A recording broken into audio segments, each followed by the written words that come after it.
doona bayaanka beesha Abubakar Ciise Maxamuud garowe ku taariikhaysan 17 bisha 6 2023 ku bulshada degan gobolka Nugaal ku gudiga doorashooyinka Puntland ee Tibak ku dawladda Puntland ku isimada gobolka Nugaal og bulshada Puntland og isimada Puntland ujeedo bayaan beesha Abubakar Ciise amniga caasimadda Puntland iyo doorashooyinka dawladaha hoose ee garowe dangorayo iyo godob jiraan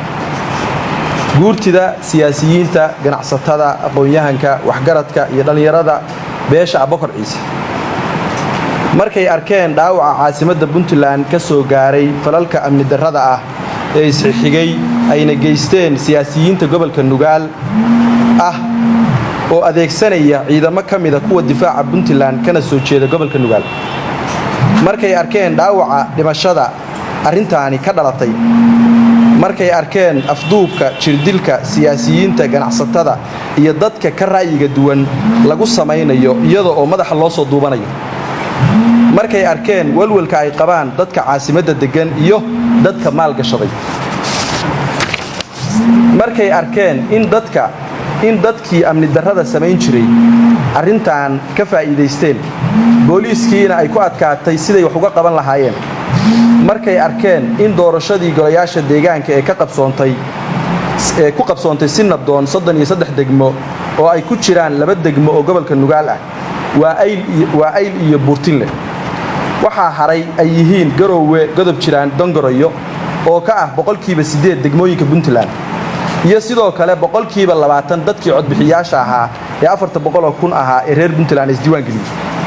markay arkeen walwalka dadka reer Puntland ay ka qabaan waxa caasimadda ka socda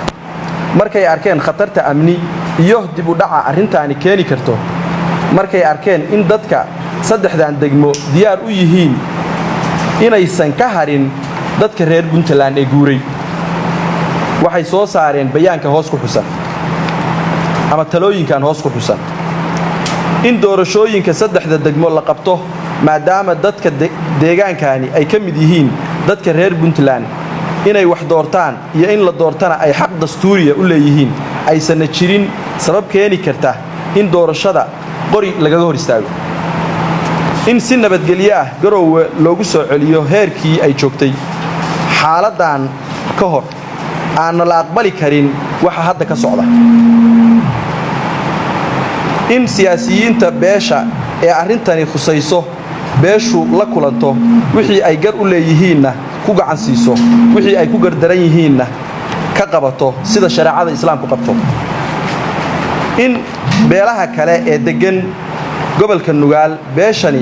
shirar kala yeelato amniga garowe iyo doorashooyinka saddexda degmo waxa la qabtay guddi Abubakar Ciise ah oo shirarka beesha hogaamin doona inta arintan la xalinayo in si dhammaystiran looga qayb qaato xoreynta deegaanada